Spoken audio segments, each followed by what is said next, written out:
Apareceu o pedido para iniciar a gravação para vocês? Sim, apareceu. Sim. É porque eu não recebi nenhuma indicação aqui de que esteja gravando. Deixa eu ver. Mas sim, já está. Pode ficar tranquilo. Ok. Bem, boa noite a todos. Nós estamos reunidos mais uma vez para dar continuidade aos nossos estudos dos livros Dogma e Ritual de Alta Magia. Desta vez, os capítulos. Só um instante. Os capítulos 12 do Dogma e 12 do Ritual, os dois intitulados A Grande Obra. A palestra de hoje eu acredito que não vai ser muito longa. Vai ser bastante resumida.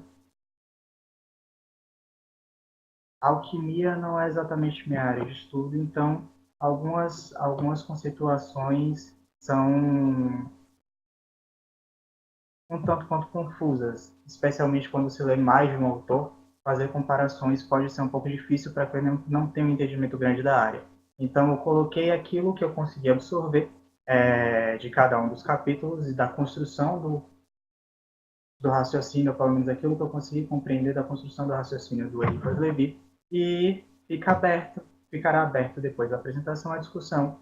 E aqueles que tiverem coisas a acrescentar, o Neil, por exemplo, que estuda alquimia profundamente, fiquem à vontade para fazerem as correções necessárias e os acréscimos necessários, aquilo que eu faltar na minha explicação, na minha exposição do conteúdo. Então, vamos lá. O caminho até aqui.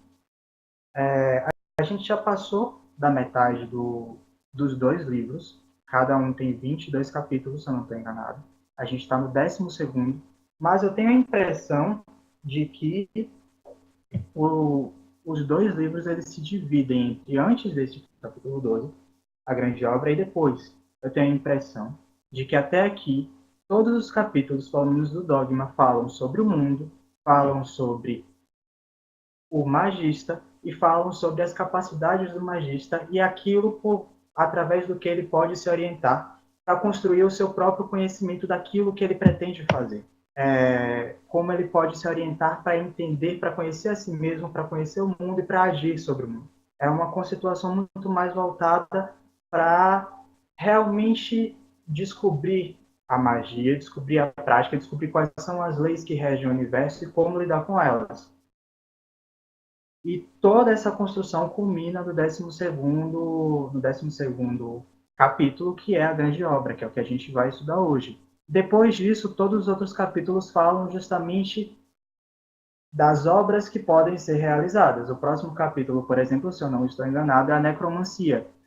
Os outros capítulos vão falar sobre adivinhação, vão falar sobre a pedra filosofal, vão falar sobre a medicina universal, ou seja, coisas que se podem realizar com o conhecimento que foi construído até aqui. A gente já passou pelos capítulos do recipiendário, as colunas do tempo, triângulo de Salomão, o tetagrama. Opa, Malk. Foi sem querer. Ok. O tetagrama, o pentagrama, o equilíbrio mágico, a espada flamejante, a realização, a iniciação, a cabalá e as cadeias mágicas. Dentro desse 12º capítulo, ele vai falar, dentro da grande obra, de muita coisa que veio até aqui. Quanto mais perto a gente chegou desse 12º capítulo, eu tenho a impressão de que as informações elas foram sendo reafirmadas. E nesse 12º capítulo é realmente o ápice dessa construção, na minha visão, na minha percepção. Pois é.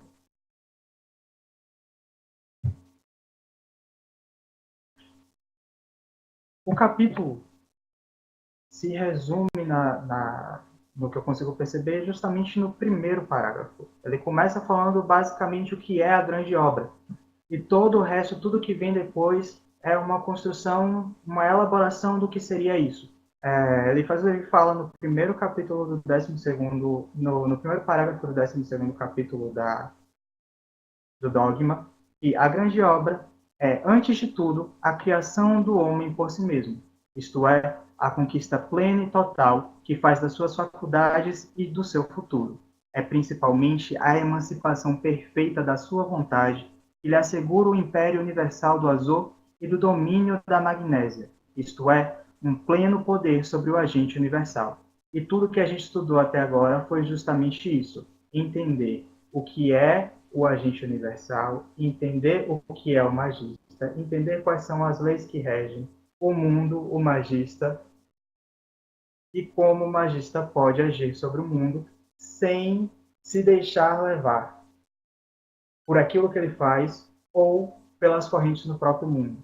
O capítulo passado foi o 11º, as correntes mágicas, se eu não estou enganado, e justamente o capítulo anterior à grande obra fala sobre como é importante que o magista encontre o seu centro, a partir do qual ele pode operar, a partir do qual ele pode mover o mundo, que ele encontre um ponto de apoio a partir do qual ele possa mover o mundo, mas que ele não seja movido e não seja carregado pelo mundo. Ele consiga criar correntes mágicas, que ele consiga criar efeitos, mas não ser vítima desses efeitos, não ser vítima das correntes, de outras correntes mágicas, e menos ainda, o que seria uma coisa bastante complicada, vítima das correntes que ele próprio poderia criar. Toda a noção girava em torno de como é importante que o magista entenda a diferença entre o que é ele em absoluto, em verdade, e ele separe esse centro de tudo aquilo que é periferia e tudo aquilo que é instrumento que ele pode utilizar. Que uma tentativa de construir uma noção que permita ao magista não confundir aquilo que está ao seu redor e os conteúdos da sua própria existência, da sua própria experiência no mundo com ele próprio, para que ele não seja preso por essas percepções.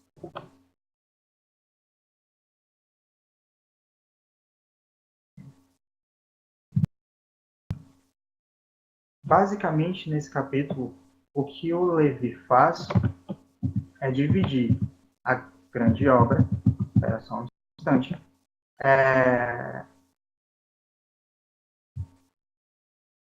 em, opa, desculpa, em 3 estágios, que ele relaciona a 3 operações alquímicas, também relacionadas a outros 3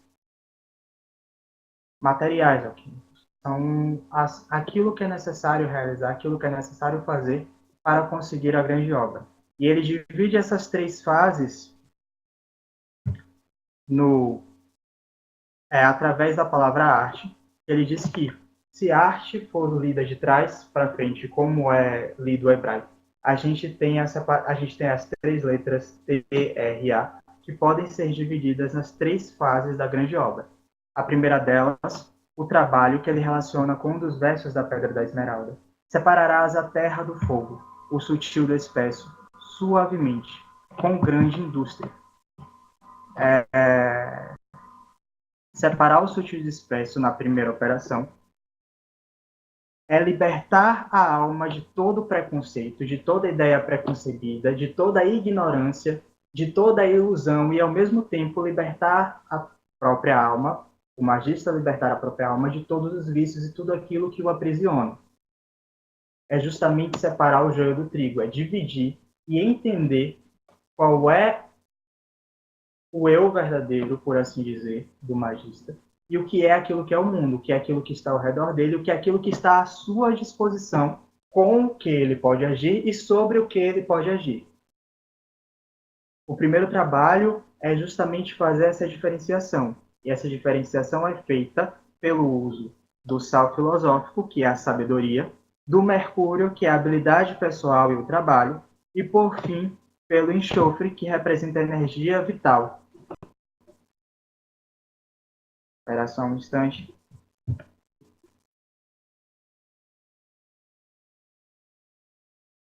o enxofre, que representa a energia vital, o calor e a vontade.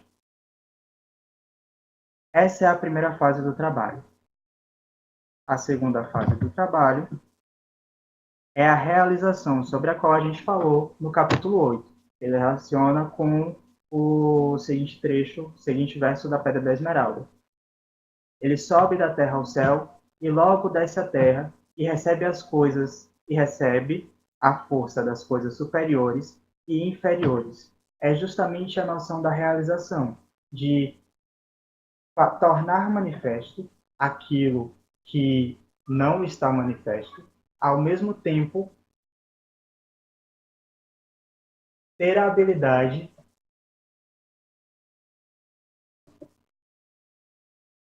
de dissolver aquilo que ele cria no que está em manifesto. Eu acho que isso pode ser melhor dito do que eu acabei de dizer, justamente no segundo parágrafo do capítulo 8. Deixa eu ver se eu encontro aqui. Rapidinho. Então, é justamente realizar, conseguir provocar ao seu redor e em si mesmo as mudanças necessárias, a partir do primeiro entendimento, do primeiro trabalho, que era justamente separar o que é daquilo que não é. Quanto à realização, no capítulo A Realização, Levi fala no terceiro parágrafo.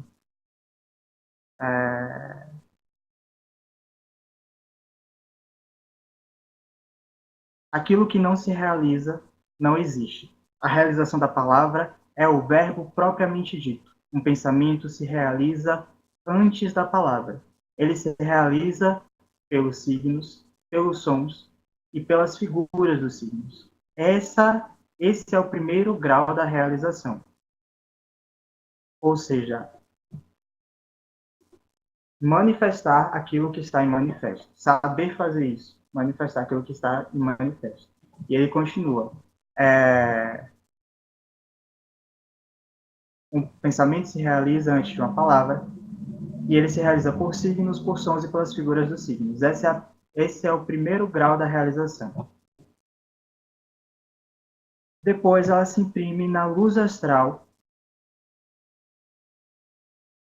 por meio dos signos e da escrita e da palavra. Ela influencia os outros espíritos e se reflete sobre eles. Se refrata atravessando o diáfano dos outros homens e toma formas e proporções novas. Depois se traduz em atos, modificando a sociedade e o mundo.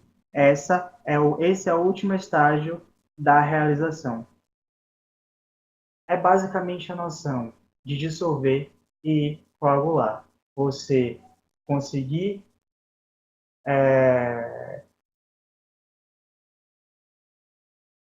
manifestar um conceito, transformar aquilo em obra, em coisa visível, em coisa real, que pode ser visto pelos outros, assimilado pelos outros e absorvido e, mais uma vez, dissolvido na sociedade, no imaginário, na mentalidade do mundo. E o terceiro estágio da grande obra é a adaptação. Terás por este meio a glória de todo mundo, e por isso toda a obscuridade desaparecerá de ti. É justamente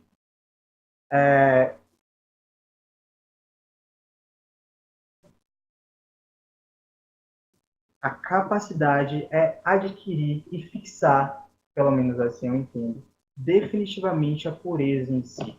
É o você poder estar em qualquer lugar e não ser arrastado, porque você não tem mais um ponto de apoio sobre a terra. Você tem um ponto de sustentação nos planos superiores. Você toca a terra através do seu intelecto. É através disso, através do seu entendimento que você age no mundo. E não através dos seus desejos e da sua ligação corporal com o mundo. É diferente. É outro nível de existir e de perceber a realidade. A partir daqui, como foi, que parece um retorno ao primeiro trabalho, mas na verdade é uma fixação, é uma condensação, uma apropriação daquilo que seria o primeiro trabalho em definitivo, na própria estrutura do sujeito, que é a capacidade de encontrar o seu centro de ser fixo, definitivamente isso deixa de ser o trabalho e se torna o meio através do qual se trabalha. Eu não sei se isso ficou muito claro. Né? Vamos dar prosseguimento. Bom,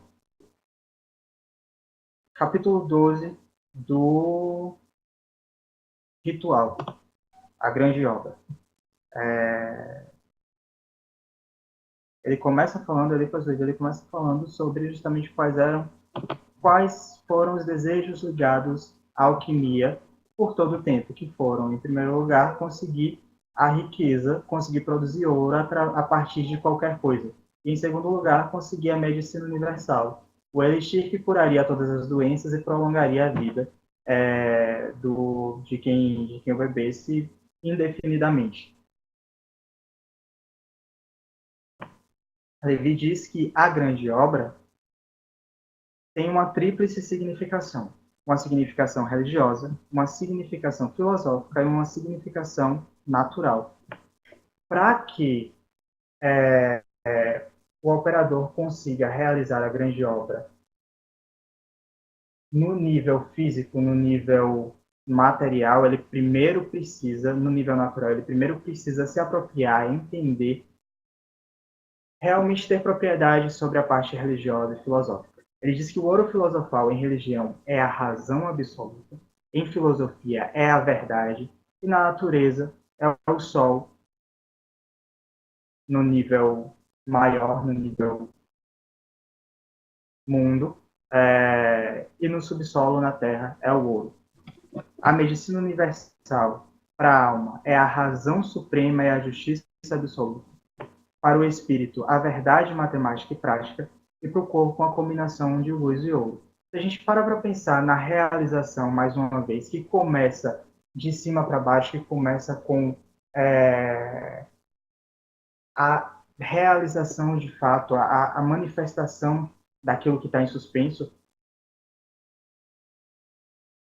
aquilo que é perfeito, aquilo que é puro e aquilo que é absoluto só vai se manifestar a partir daquilo que é puro, daquilo que é perfeito, daquilo que é absoluto. Para que você tenha a medicina universal, para que você tenha o ouro de fato, você precisa ter a razão absoluta, a verdade, a justiça e um intelecto bem voltado, bem direcionado.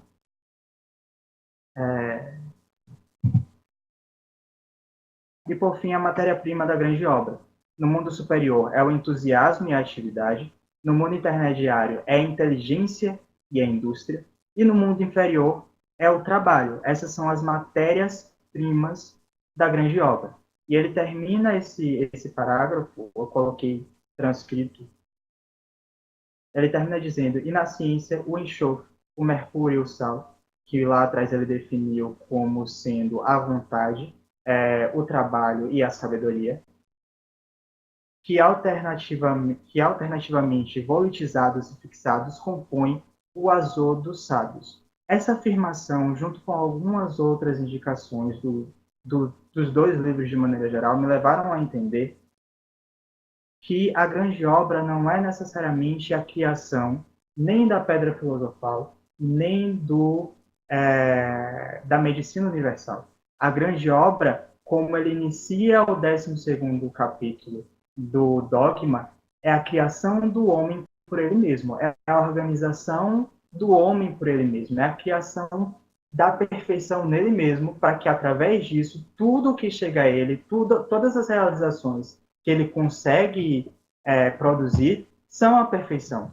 Tudo que chegar às mãos dele, todo metal não nobre, toda imundície do mundo, como é colocado no próprio livro, ele é capaz de transformar em ouro, porque todas as obras dele vão refletir aquilo que ele é. Se ele consegue se construir, colocar o seu ponto de apoio naquilo que não é terreno, e naquilo que é perfeito, naquilo que é absoluto, tudo que ele produz no mundo é perfeito e absoluto. Ele é capaz de produzir riqueza, ele é capaz de produzir saúde.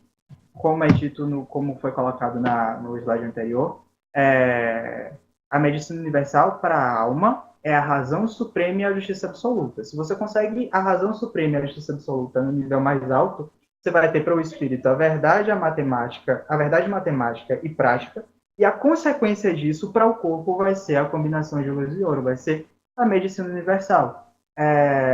E eu acho que o mais interessante é associar mais uma vez esse capítulo ao capítulo anterior, que fala justamente sobre encontrar o ponto fixo e não ser movido, não ser demovido desse ponto fixo.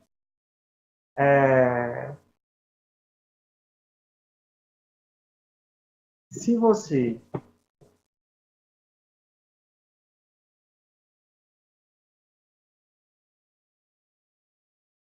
enfim, pronto.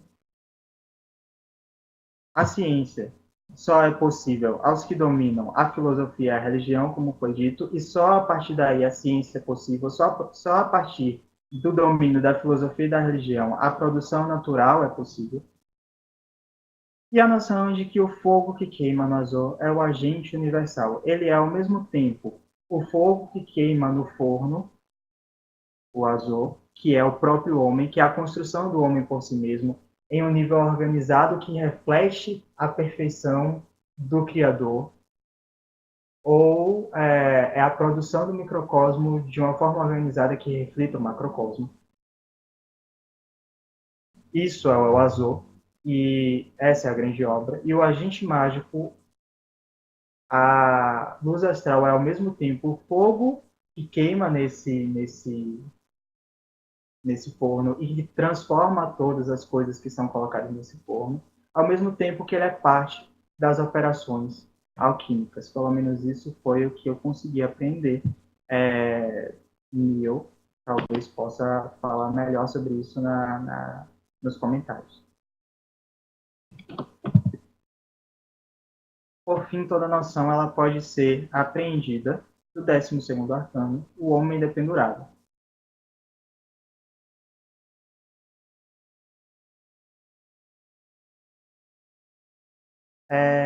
Existe um livro muito interessante sobre o tarô de maneira geral, sobre o simbolismo do tarô, que ele destrincha muito bem todos os conceitos relacionados a cada uma das lâminas e relacionados ao tarô de forma geral. Chama Arcanos Maiores de um escritor russo que chama G.O. Mides, se eu não estou enganado. É um livro um tanto quanto denso, eu não vou conseguir colocar aqui todas as noções relacionadas ao arcano, ao da pendurado. Eu não vou conseguir colocar muita coisa, para falar a verdade. Mas, é mais uma vez, a noção mais simples que dá para ser aprendida, justamente da visão imediata desse arcano, é o ponto de apoio, o ponto de suspensão. Ele não tem um ponto de apoio na Terra, ele tem um ponto de suspensão nos níveis superiores. Ele toca a Terra através do intelecto, através do pensamento. Ele realiza suas obras no mundo através disso.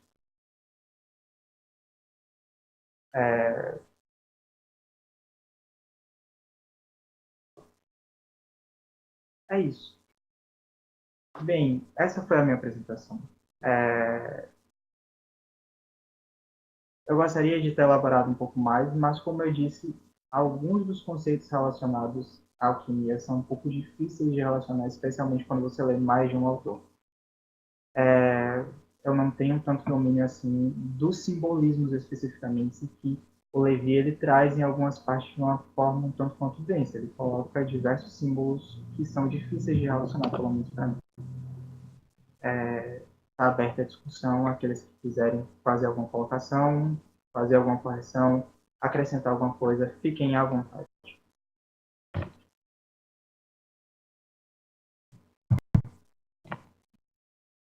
Bom, Aren, eu gostei bastante, mas dessa vez eu gostaria que o Neil fizesse as honras com o seu conhecimento acerca da alquimia, nos brindasse aí com algumas elucidações e, posteriormente, se o Ronin não tiver nada a colocar, eu farei as minhas observações.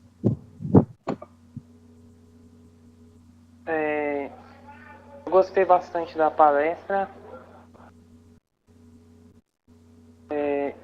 A questão é que eu não posso falar muito sobre essa noção de alquimia pela ótica do Levi. Como o Aren falou, a questão do autor modifica muito e Levi tem uma linguagem própria para falar da alquimia, que é uma linguagem que eu não domino muito. Os elementos continuam ali, mas tratados de uma forma própria do Levi. Eu consigo, eu acho, entender melhor a visão que ele tem sobre magia do que sobre alquimia. Porque eu li muito mais outros autores que tratam desse assunto do que ele. E uma coisa interessante que Aren falou foi que o livro se divide mais uma vez, não só na divisão dogma e ritual, e parece que ele se divide várias vezes. Não só essas vezes percebidas assim, mas se perceber também as imagens do livro, parece que formam um terceiro livro. E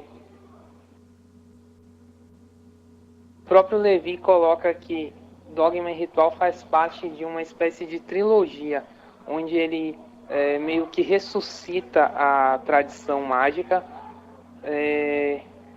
colocando elementos divididos em 3 livros diferentes, que são História da Magia, Dogma e Ritual da Alta Magia, e se eu não estou enganado é a Chave dos Grandes Mistérios, mas pode ser o Grande Arcano também, que faz parte dessa trilogia.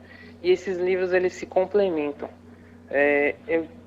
Eu estava lendo há pouco tempo História da Magia, e uma explicação que ele faz no Dogma e Ritual sobre o Anel de Salomão, ele dá mais detalhes no outro livro, sem repetir os detalhes do Dogma e Ritual. Então tu acaba pegando os 2 livros e montando uma ideia muito mais completa do que seria esse anel. Uma outra coisa é sobre a Tábua de Esmeralda. Ela trata de conceitos que são conceitos universais, e então esse texto ele pode ser movido para várias áreas. Ultrapassa a alquimia, ultrapassa a magia. Ele pode ser movido para aspectos da natureza, e esses princípios eles vão se repetir e os resultados vão ser sempre os mesmos. O mesmo vale para as operações alquímicas. A operação que se dá no espírito, ela também pode se dar na matéria, e o resultado vai ser sempre equivalente. Porque existe essa lei, esse princípio que não tem como fugir.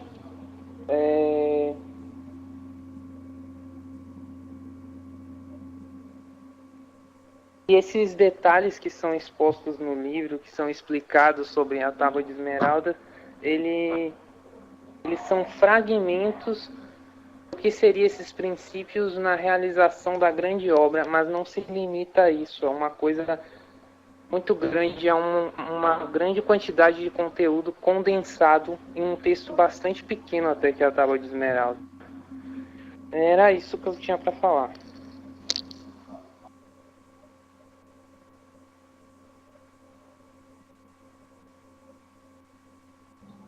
Onin?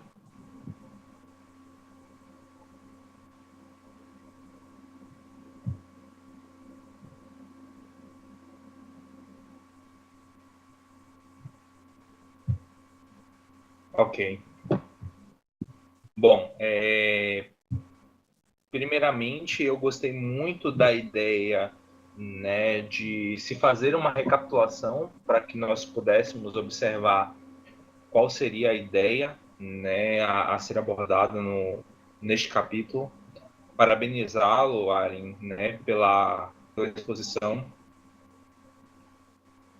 Você conseguiu sintetizar bem algumas ideias. Eu acho que, como o Neil mesmo disse, a grande obra ela é algo muito mais complexo e muito mais elaborado do que simplesmente o que é colocado pelo Levi. Não que o que ele tenha colocado não seja de extrema importância e não seja algo extremamente necessário. Né? Com relação ao conteúdo da Tábua de Esmeralda, de fato, Neil, ela corresponde corresponde aos princípios da alquimia, mas não só aos princípios da alquimia ou da magia, mas sim aos princípios universais, aos princípios do universo, né? Na verdade, todo o conhecimento do céu e da terra, né, estaria sintetizado na Tábua de Esmeralda. Por isso que ela é considerada como um eixo, né, do conhecimento hermético, uma síntese realmente muito bem elaborada e com certeza somente um mestre de sabedoria, que era Hermes, para conseguir condensar em um texto tão pequeno algo tão profundo e algo que explica todas as coisas basicamente que se manifestam, né? Então volto mais uma vez a dizer que a recapitulação ela foi de bom alvitre para que a gente pudesse compreender a jornada até aqui e quais são os próximos passos a se dar. Porque engraçado que esse fosse o 12º capítulo, porque assim o 12 é um número de completude, é um número que representa as 12 casas do zodíaco, né? Ou seja, é exatamente o ponto de completar um caminho. E se a gente for parar para observar, nós temos os 12 trabalhos de Hércules, nós temos os 12 signos do zodíaco, nós temos os 12 apóstolos.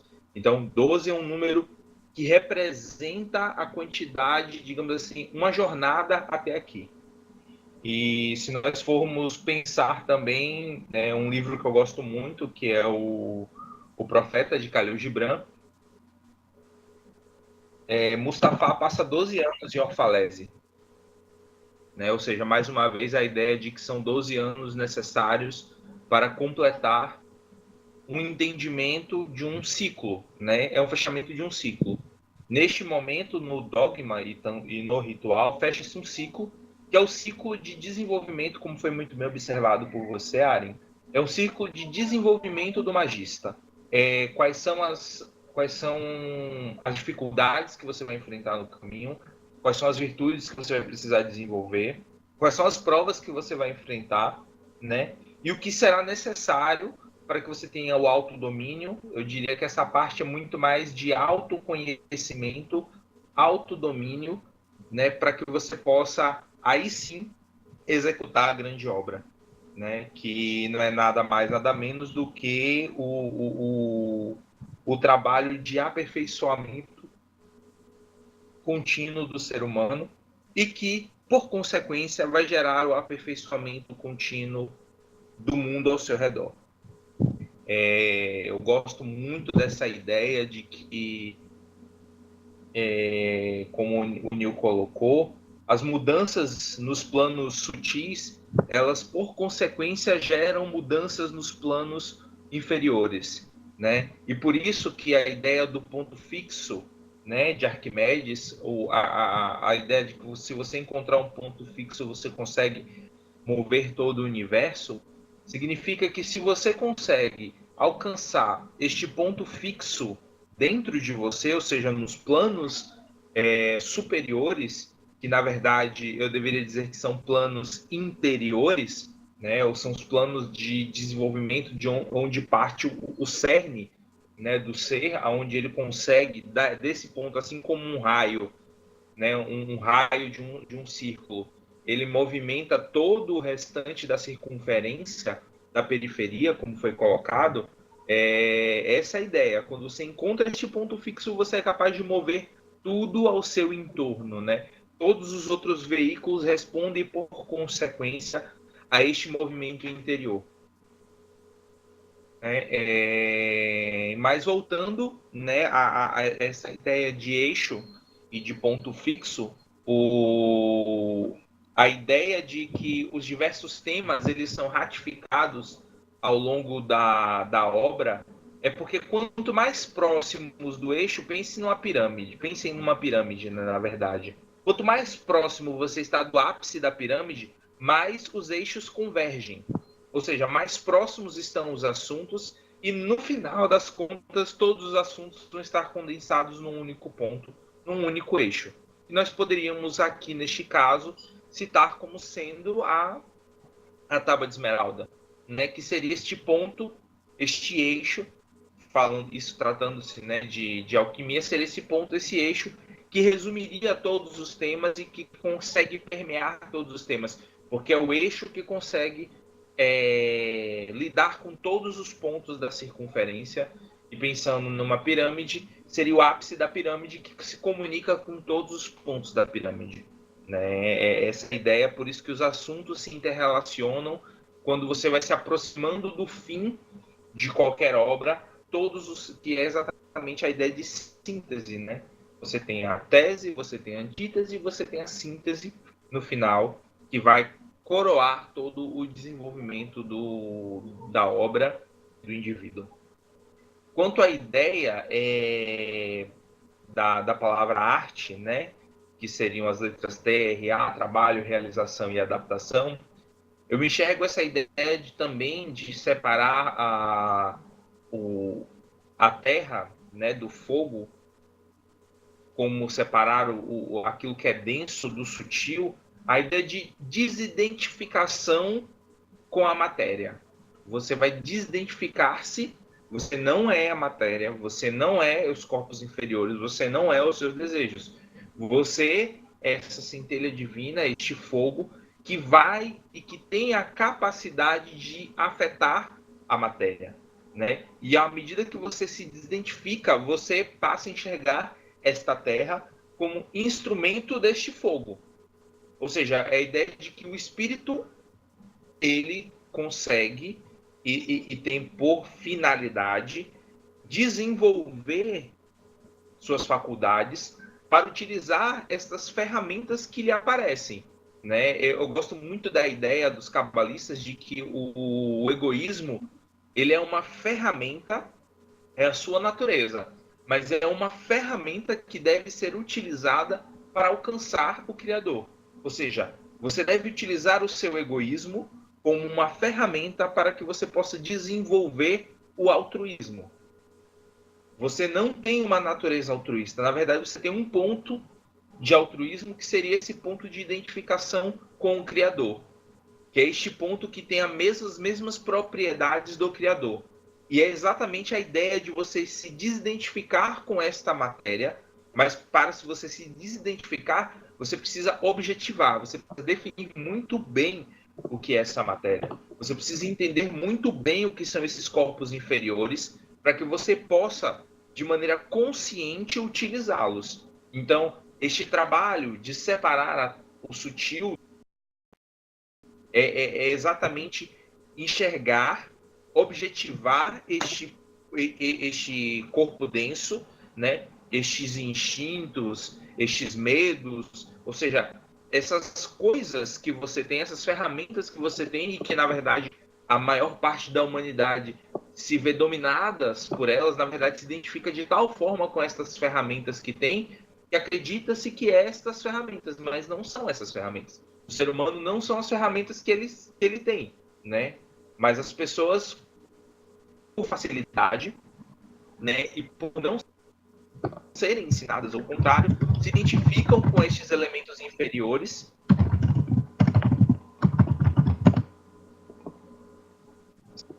Só um momento. Se identificam com esses elementos inferiores e, portanto, por se identificarem com esses elementos inferiores, acham que são esses elementos inferiores. Mas, enfim. Com relação à realização, né, da terra ao céu, do céu à terra, né, e com isso ganha-se os poderes sobre as coisas inferiores e superiores.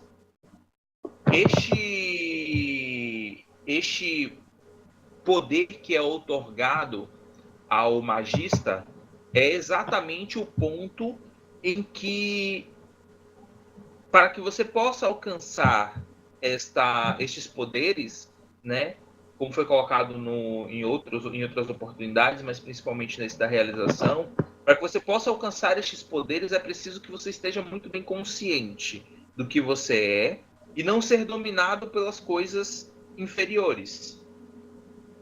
Ou seja, é preciso que você se eleve, que você tenha um ponto de apoio, como foi colocado, né, muito bem pelo Aren, um ponto de apoio no céu, ou seja, é preciso que você se eleve, que você saia do lodaçal no qual você se encontra, que você se desidentifique com esta matéria grosseira e alcance os planos superiores, ou seja, alcance o altruísmo, alcance a virtude, alcance a bondade, alcance esses elementos superiores.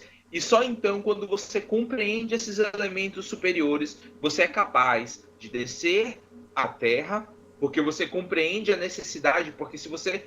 Porque existe uma ideia equivocada, né? De que aquele que se ilumina vai ficar iluminado e vai ficar lá em êxtase meditando, ou rendindo glórias, ou curtindo, né, a beatitude. Mas, na verdade, a ideia daquele que se eleva é... Ele percebe que os outros precisam se elevar, que as outras pessoas, elas precisam se desenvolver tal como ele foi capaz de se elevar. Então, ele desce à terra para executar o trabalho que lhe é próprio, porque nós não somos seres separados. Na verdade, como o Blavatsky coloca a heresia da separatividade, nós não somos diferentes uns dos outros, nós não somos seres separados, nós somos um único ser. E se uma parte de mim, uma parte de Adam Harishon, como é colocado pelos rabinos, está enterrada, está chafurdando na lama, eu, que sou uma parte elevada, né? Não que eu, mal que seja uma parte elevada, mas o magista que se eleva, né? E que compreende as necessidades de elevação do indivíduo, ele diz, não, eu não posso estar aqui sozinho. Então ele desce à Terra e os grandes avatares fizeram isso, né?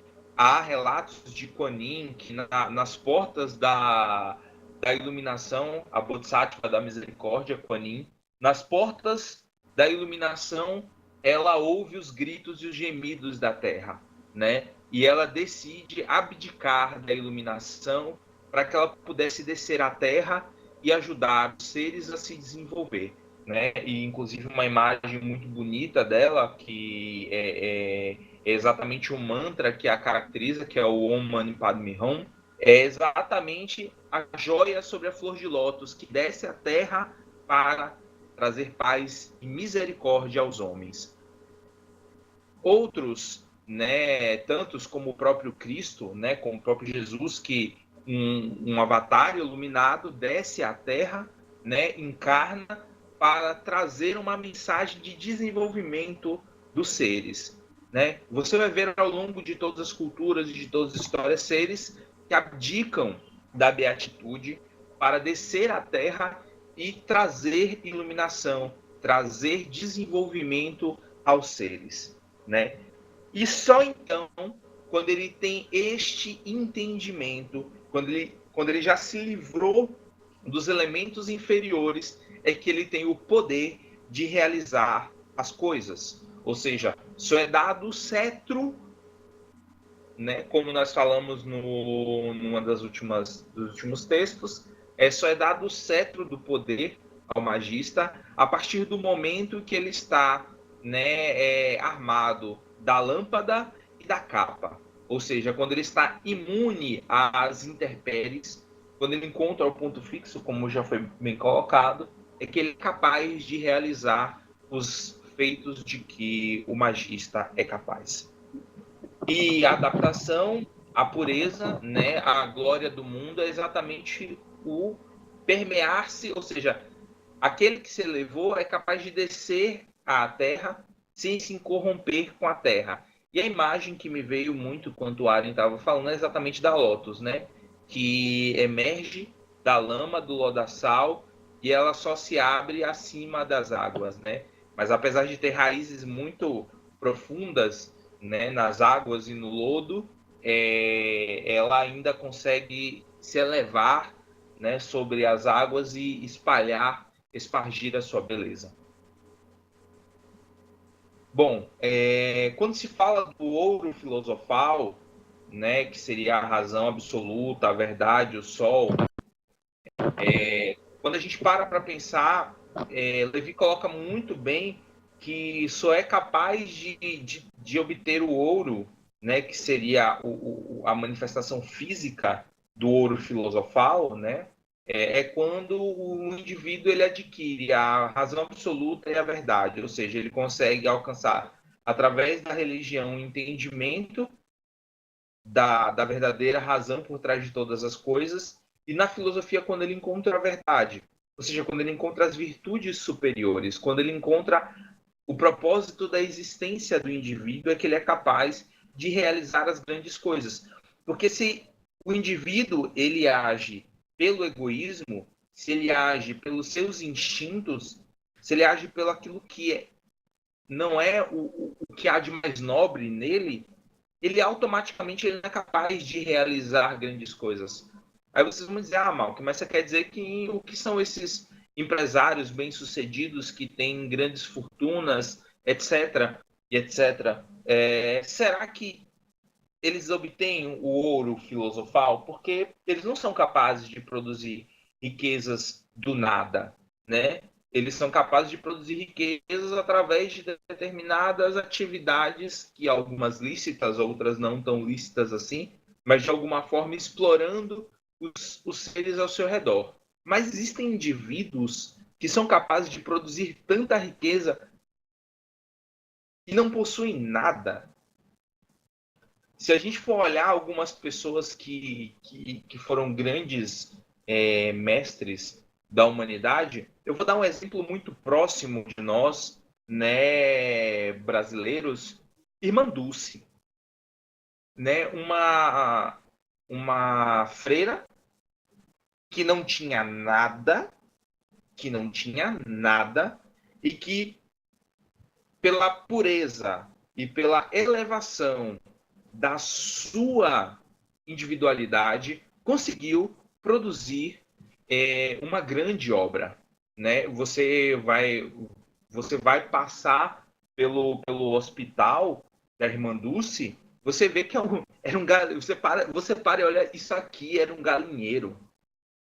Isso era um galinheiro e se transformou numa rede de hospitais. Não é um hospital, é um complexo de hospitais. Ou seja, ela não tinha nada, ela não tinha nenhuma renda, ela não tinha nenhuma posse. E ela conseguiu transformar as condições ao seu redor em benefício para o próximo.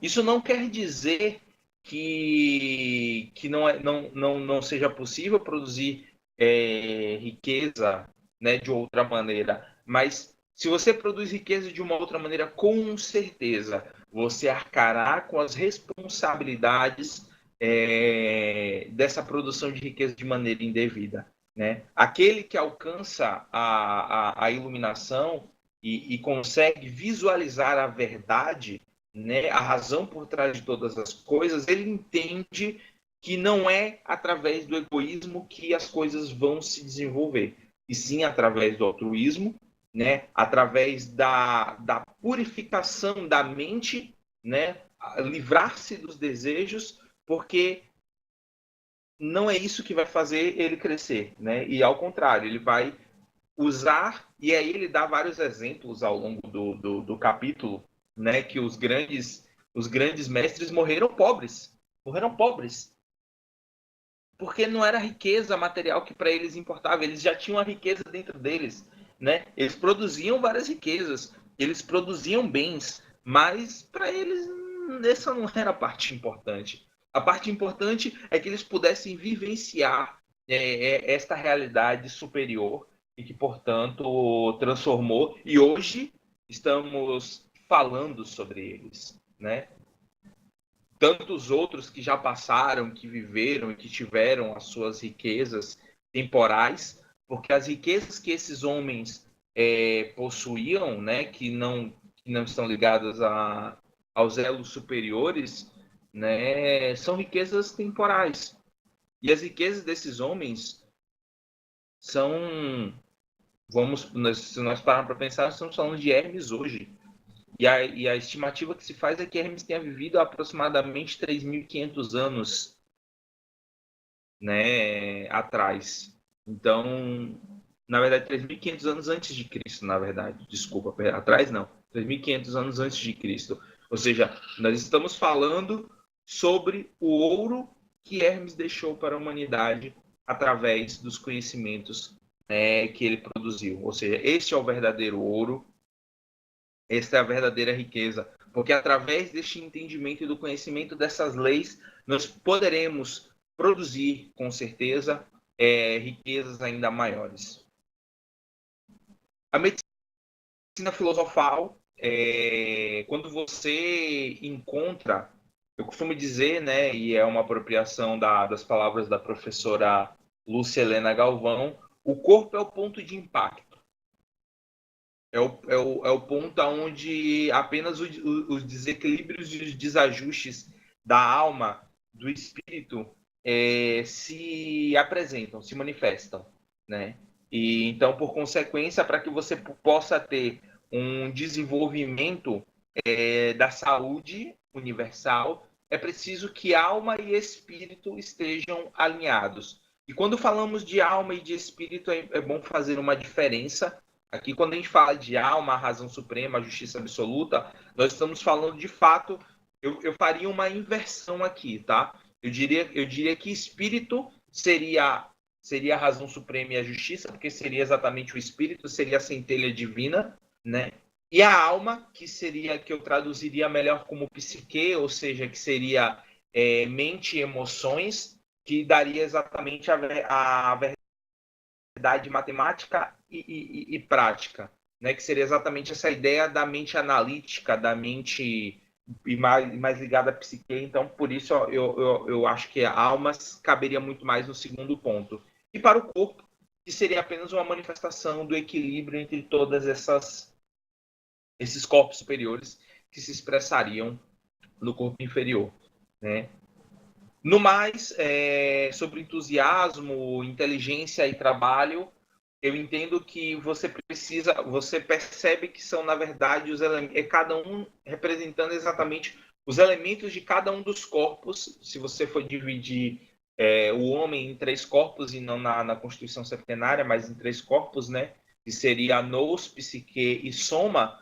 O nous, o entusiasmo, ou seja, seria aquele ponto que faria o homem se mover, né? Que seria a vontade propriamente dita. Psique, onde a inteligência, né, e a engenhosidade se manifestaria, e o trabalho, que seria realmente meter a mão na massa, né? Porque não adianta você ter entusiasmo, ter inteligência, e você não manifestar no físico o trabalho que você está se propondo. Porque imagine que todos esses homens, que todas essas pessoas que adquiriram um grau de conhecimento elevado, ficassem unicamente no plano das ideias. Nós nunca veríamos um efeito. Se esses seres não inventassem de transmitir os seus conhecimentos, ou seja, porque transmitir conhecimento é trabalho, né? Escrever um livro é um trabalho.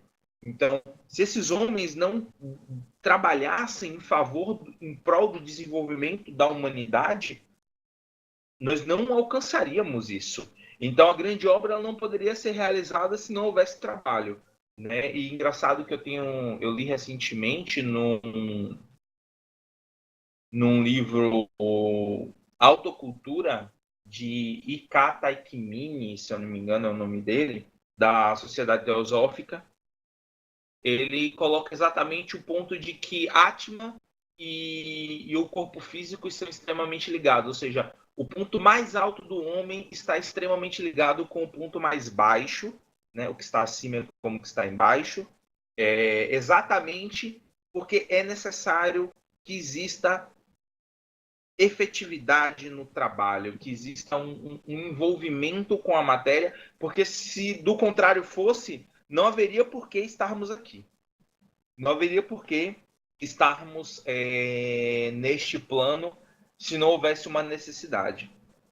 E, por fim, o Dependurado, para mim, representa uma carta extremamente significativa, porque ela me lembra várias coisas. Ela me lembra o 12º trabalho de Hércules, né? E aí, quem tiver a vontade pode olhar no fórum, nós temos uma postagem sobre, né, os 12 trabalhos de Hércules, mas especificamente o Dependurado, ele fala sobre o 12º trabalho, mas principalmente porque o dependurado é exatamente aquele que possui raízes no céu e a mente dele está na terra, né? Ou seja, ele possui o ponto fixo, né, como foi colocado pelo Aren, no céu, né? E através do intelecto, através da mente dele, ele consegue mover as coisas na terra.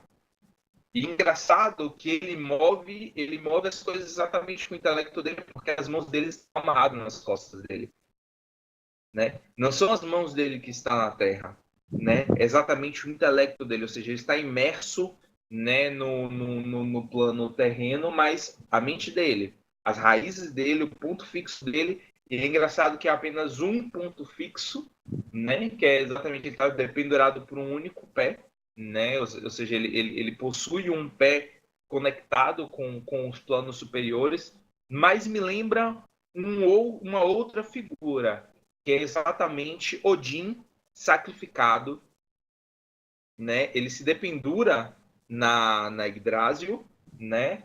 Para que ele pudesse obter o conhecimento e a sabedoria universal, né? Então e é então que ele recebe as runas através do sacrifício dele, ou seja, sacrifício, sacro ofício, ou seja, seria exatamente a ideia de que você precisa se envolver com o trabalho para que o conhecimento possa ser adquirido, né? Não adianta que você fique ocioso, que você fique parado para que as coisas aconteçam, não. É preciso um sacro ofício, um trabalho sagrado para que as coisas venham a acontecer e o conhecimento, né, a sabedoria universal, o ouro filosofal, a medicina filosofal seja adquirida. Eu acho que é isso, né? Peço desculpas pela extensão, mas eu acho que esses seriam os acréscimos que eu teria acerca deste tema. Alguém quer Muito colocar algo mais? obrigado. Muito obrigado, Marcológio. Muito obrigado, Nio, Ronin. Ou o Nio ainda tem alguma coisa a colocar?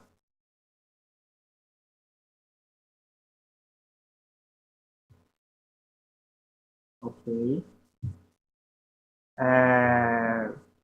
Eu queria fazer um pequeno acréscimo. Na verdade, eu ia falar de Odin, você acabou de falar de Odin, mas é um outro pequeno detalhe. Uma coisa que eu acho interessante, é uma coisa que também já foi dita, mas que eu acho que cabe aqui, que mais uma vez dá para colocar esse raciocínio para que fique um pouco mais claro. Pessoas que começam a estudar magia de maneira geral, que começam a estudar ocultismo, muitas vezes estão interessadas na ideia de poder, a capacidade de realizar o que quer que seja e de satisfazer os seus desejos através dessas realizações. Poder, basicamente, é a capacidade de realizar, de fazer aquilo que você quer e que é possível de acordo com os recursos que você tem. Você tem tanto poder quanto você tem liberdade, porque para que você possa realizar as coisas, é preciso que você esteja livre, em primeiro lugar, para realizar essas coisas. E você é tão livre quanto você não seja preso por nenhuma necessidade ou nenhum desejo. Se você tem algum desejo que você precisa satisfazer e sem o qual você não consegue passar, qualquer um que detenha esse objeto de desejo tem poder sobre você ou tem poder superior ao seu e pode lhe coagir a fazer ou não fazer o que quer que seja. Se o objetivo de separar o que é o eu e o não eu é justamente se livrar daquilo que é periférico ao ser real, inclusive os desejos, e se esse ser deixa de se ocupar dos próprios desejos, do que eram os seus próprios desejos, do que ele achava que era a sua vontade, e ele não está mais preso por esses desejos, ele tem a liberdade, como é que ele exerce poder? Como é que ele continua realizando o que quer que seja e como é que ele continua de fato existindo? Porque só aquilo que não se realiza, como Levi diz, aquilo que não se realiza não existe, é como se não existisse. Aquilo que não está em movimento e que não se coloca no mundo não tem lugar no mundo, no fim das contas. Virtualmente não existe. Então, do que é que alguém que tem poder se ocupa? Se ocupa justamente do ofício sagrado. Ele dá curso, ele ajuda a dar curso à própria obra da natureza. É isso que ele faz. E a partir disso, mais uma vez, como foi dito em capítulos anteriores, o indivíduo ele tem tanto quanto ele consegue dar. Tudo aquilo que ele consegue dar, ele de fato tem, porque se ele não consegue dar, ele é daquela coisa, e não aquela coisa dele. E ele tem tanto poder quanto ele consegue realizar no mundo. Dessa forma, o que é a riqueza? E eu reforço aquilo que o Malco falou. O que é a riqueza quando você pensa nas pessoas que realmente tiveram a riqueza e que conseguiram realizar isso? As obras sociais de Irmã Dulce são gigantescas, como ele disse. E o espírito dela vive até hoje, assim como de diversos outros avatares. E o que eu acho interessante disso, e o que eu queria colocar sobre a imagem de Odin, eu tenho muito mais facilidade em lidar com histórias e lidar com mitos. Eu gosto muito de mitos. Talvez lá para uma próxima encarnação nasça como um bardo. Mas, enfim. O que eu acho interessante da história de Odin, que pode ser colocado aqui, é que essa noção de encontrar um ponto fixo e, a partir deste ponto fixo, mover o mundo, ou ter todo o trabalho para criar essa consciência, para chegar a este lugar, para chegar a esse ponto, parece muito com a noção vulgar de sacrifício, de deixar de sofrer e também de ter muito trabalho, de ter muito esforço para conseguir uma coisa que se quer para você. Mas é justamente o contrário. É se livrar de cargas que causam o sofrimento.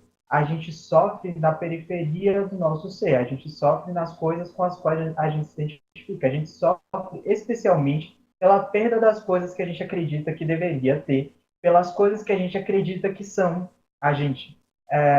E eu acho que isso é muito bem ilustrado no mito de Odin.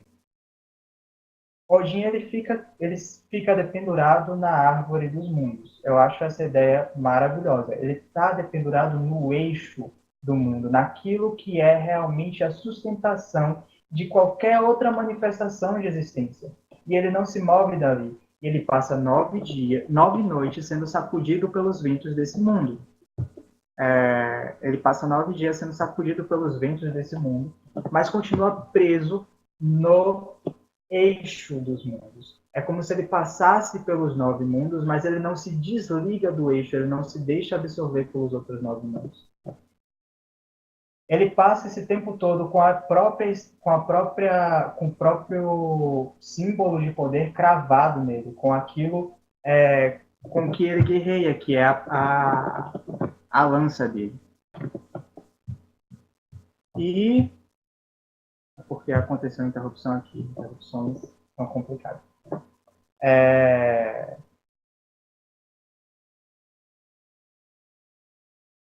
E é isso.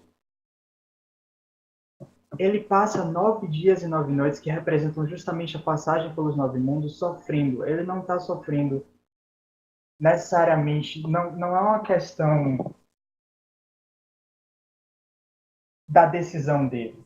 Não é isso. São justamente as intempéries dos 9 estados diferentes, que não são o próprio Odin, que não são a árvore do mundo, justamente por não estar de pé no eixo, naquilo que é o centro, por não estar apoiado de pé nesse centro, ele é sacudido pelos ventos dos 9 mundos, e é isso que causa o sofrimento, é aquilo que é periférico ao eixo que causa o sofrimento, não o centro em si.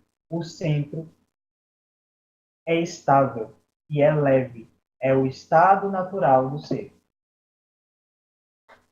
Bom, era isso.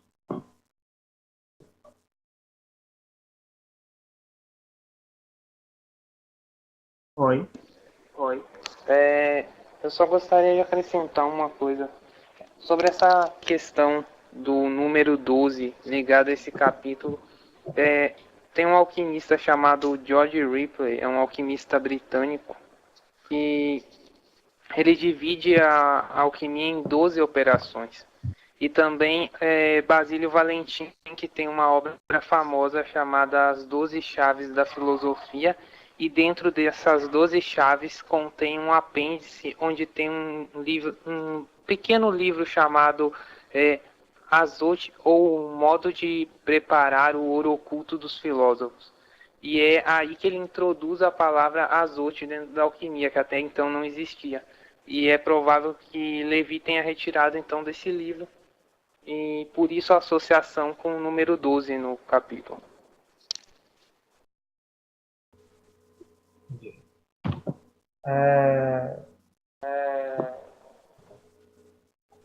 Tem mais um comentário que eu gostaria de fazer, mais um acréscimo. Vocês estão conseguindo me ouvir?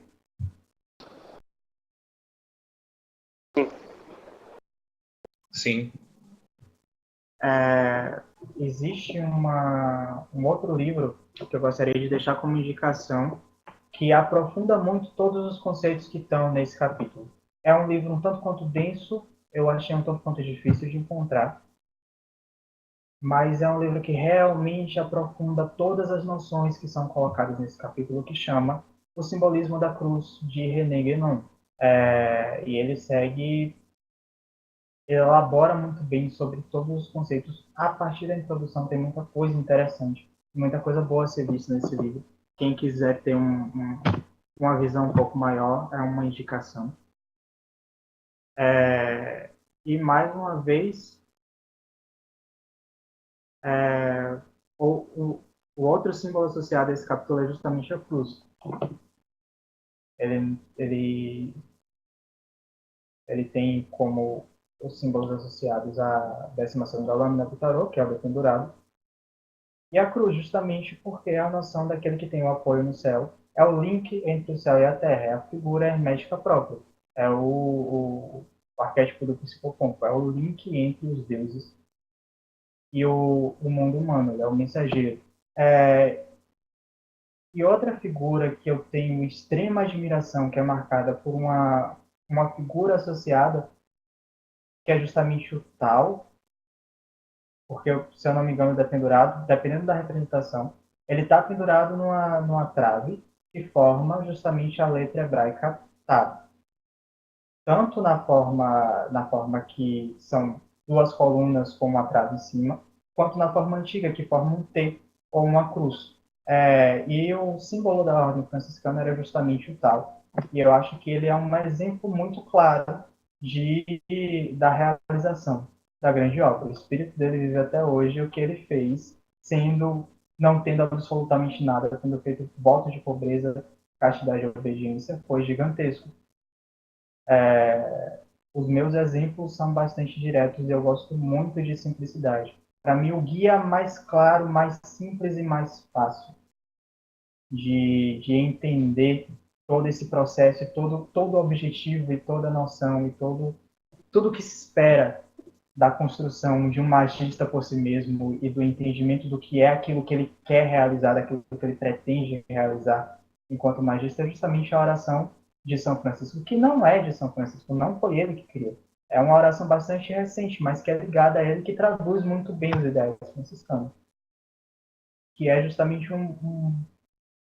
uma rogativa, um pedido ao Criador para se tornar um instrumento da paz. Fazei um instrumento de vossa paz. Ele pede para que todas essas virtudes passem por ele e se derramem e cheguem ao outro. E que através desse se doar, enquanto instrumento, enquanto canal, claro que por receber aquilo que ele pede, por aquilo que ele pede passar por ele, aquilo também é dele. Ele também recebe a paz, ele também recebe o amor, ele também recebe todas as coisas que estão incluídas no pedido dele para que ele seja um instrumento para a humanidade. É o exemplo mais claro que eu tenho dessa noção. Mais alguma coisa a acrescentar?